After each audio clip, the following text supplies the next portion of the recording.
तुम्हें लगता है कि शादी एक पवित्र बंधन है, कि दो लोग एक दूसरे के साथ 7 जन्मों तक जुड़े रहते हैं। लेकिन क्या सच में ऐसा होता है, या ये सिर्फ समाज का बनाया हुआ एक जाल है जिसमें आदमी और औरत धीरे धीरे घुटते रहते हैं, और फिर जब सावन आता है तो वो जाल दिखने लगता है, पारदर्शी हो जाता है। इस वीडियो को पूरा देखो। अगर तुम शादीशुदा हो, या शादी करना चाहते हो, या शादी से परेशान हो, क्योंकि ओशो ने जो कहा है वो तुम्हारी नींव को हिला सकता है। लाइक करो, सब्सक्राइब करो, और किसी शादीशुदा दोस्त को जरूर भेजो। हो सकता है उसका घर बच जाए। अब सुनो, कभी गौर किया है सावन के आते ही क्यों रिश्ता भारी लगने लगता है? क्यों पति चुप रहने लगता है? क्यों पत्नी का चेहरा बुझा बुझा सा लगता है? क्यों अचानक ऐसा लगता है जैसे इस शादी में अब कुछ बचा ही नहीं? कभी ये सवाल खुद से पूछा है? ओशो कहते हैं, शादी एक व्यवस्था है, प्रेम नहीं। प्रेम तो बहता है, शादी बांध देती है। और जब सावन आता है तो अंदर का प्रेम फिर से बहना चाहता है, लेकिन शादी की दीवारें उसे रोकने लगती हैं। ये वही मौसम है जिसमें लोग छतों पर खड़े होकर बादलों को देखते हैं। पर क्या तुम्हें पता है, उन्हीं बादलों को देखते हुए कोई आदमी सोचता है, काश मेरी जिंदगी किसी और के साथ होती। कोई पत्नी सोचती है, काश मेरा पति मुझे समझता, काश मैं इस शादी से बाहर निकल पाती। ये काश ही शादी को खोखला करता है। सावन सिर्फ बारिश नहीं लाता, ये तुम्हारे भीतर की सप्रेस्ड इच्छाओं को बाहर निकाल देता है। वो इच्छाएं जो साल भर तुमने शादी के नाम पर दबा दी थीं। अब मैं शादीशुदा हूं, अब मैं मां बन गई हूं, अब मैं पति हूं, जिम्मेदारियां हैं। ये सब बातें जब सावन की हवा से टकराती हैं तो वो तुम्हारे अंदर तूफान ला देती हैं। क्योंकि सच्चाई ये है, तुम खुश नहीं हो। तुमने कभी खुद से नहीं पूछा कि क्या मैं जिस इंसान के साथ हूं वो मेरी आत्मा को छूता भी है या नहीं, या बस समाज की मान्यता के नाम पर मैं घसीट रहा हूं ये रिश्ता।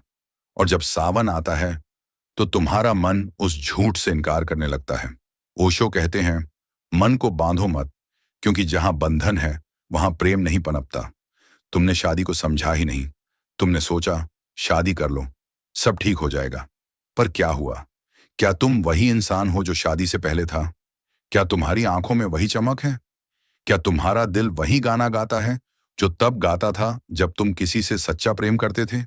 या अब सब कुछ सिर्फ एक कर्तव्य बन गया है? सावन यही तो दिखाता है, तुम्हारी रूह को झकझोरता है ताकि तुम अपने झूठ को पहचान सको। कभी सोचा है क्यों इतने अफेयर्स इसी मौसम में शुरू होते हैं? क्यों इतने तलाक इसी वक्त दायर होते हैं? क्यों इतने रिश्ते इस वक्त बिखर जाते हैं? क्योंकि लोग अब और बर्दाश्त नहीं कर पाते। अब वो बारिश नहीं सह पाते जो उनके भीतर गिर रही होती है। शादी अगर प्रेम में बदल जाए तो सावन तुम्हें और गहरा जोड़ सकता है, लेकिन अगर वो सिर्फ सामाजिक मजबूरी है तो सावन तुम्हें तोड़ देगा।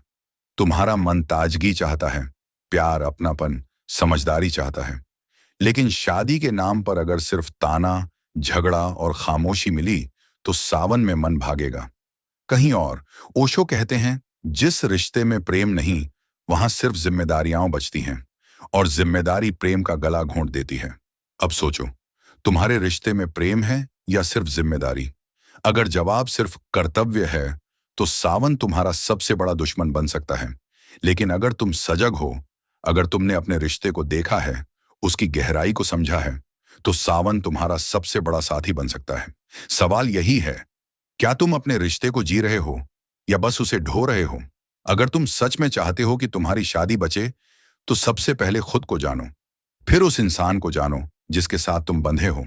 और अगर प्रेम की जगह खामोशी है तो पहले खुद से बात करो, क्योंकि जब तक तुम खुद से नहीं जुड़े हो तब तक कोई रिश्ता भी तुम्हें जोड़ नहीं सकता। अगर ये वीडियो तुम्हारे भीतर कहीं हिला गया हो तो लाइक करो, सब्सक्राइब करो, और किसी शादीशुदा दोस्त को जरूर भेजो। शायद उसकी जिंदगी बदल जाए। कमेंट में लिखो, मैं अब अपने रिश्ते को सच की नजर से देखूंगा। याद रखना, सावन मौसम नहीं है, ये परीक्षा है। या तो तुम इस बारिश में भीग कर निखर जाओगे या भीग कर बिखर जाओगे। फैसला तुम्हारे हाथ में है। धन्यवाद, मिलते अगले वीडियो में एक नई ऊर्जा के साथ।